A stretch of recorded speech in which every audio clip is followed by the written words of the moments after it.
Hello, I'm Stephen Koprince, Managing Partner of Koprince Law, LLC. Today I want to share a cautionary tale about a father and son whose companies were found affiliated under the SBA's affiliation rules.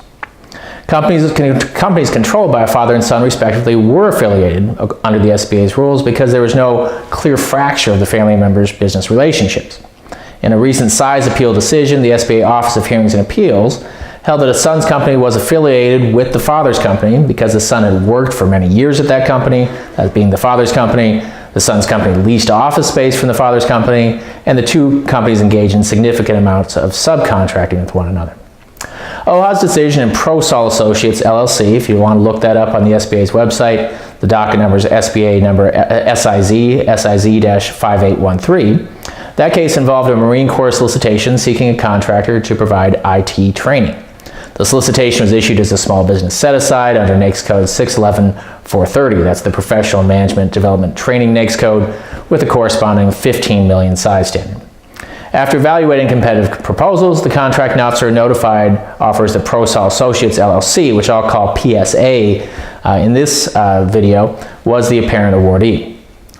After receiving the notice, an unsuccessful competitor filed an SBA size protest. The competitor alleged that PSA was affiliated with ProSol LLC under various SBA affiliation rules.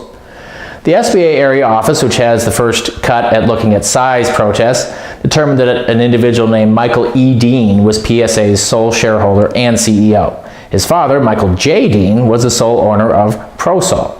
Now, Michael E. Dean, that's the son, worked for ProSol from 2002 to 2010 in a number of positions. In 2008, while Michael E. Dean was still a ProSol employee, he founded PSA.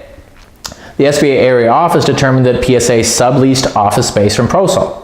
Additionally, subcontracts from PSA had represented 16% of PSA's revenue since 2009 and represented 29% of PSA's revenues in fiscal year 2015. That was the year in which the Marine Corps proposal was submitted. PSA intended to award a subcontract to ProSol under the Marine Corps solicitation, so when PSA won that contract, the son's company was going to subcontract part of the work to the father's company. The SBA area office found that Michael E. Dean and Michael J. Dean were presumed to have an identity of interest under the SBA's affiliation regulations. Although the presumption of affiliation based on an identity of interest can be rebutted by showing a clear fracture between the individuals in question, there was no clear fracture here because of the lease and continuing subcontracting relationships. So the SBA area office issued a size determination finding PSA to be affiliated with ProSol.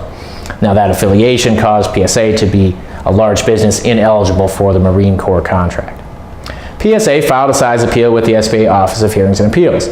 PSA alleged that the SBA area office had misapplied the affiliation rules. PSA argued in part that the business relationships between PSA on the one hand and ProSol on the other were sufficiently minimal such that there should be a clear fracture between the companies. OHA wrote that there is extensive case precedent, OHA case precedent that is, interpreting the identity of interest affiliation rules as, quote, creating a rebuttable presumption that close family members have identical interests and must be treated as one person.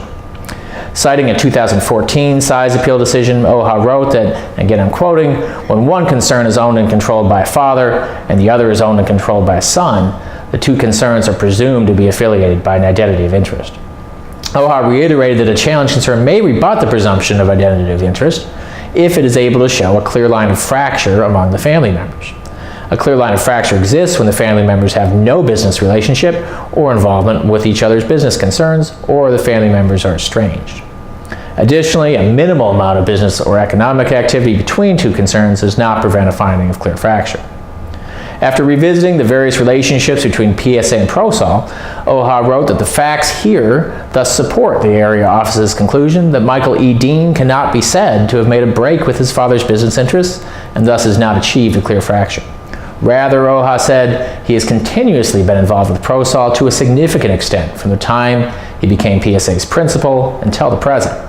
OHA concluded the burden is on PSA to establish that Mr. Dean has made a clear fracture, and he has failed to meet that burden. OHA denied PSA's size appeal and affirmed the SBA area office's decision. Now, the so-called family relationships affiliation rule isn't necessarily intuitive.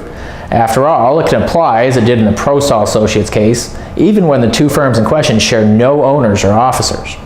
But as ProSol Associates demonstrates, companies controlled by close family members, like a father and son, can be affiliated when the family members do business together, even without shared ownership or management.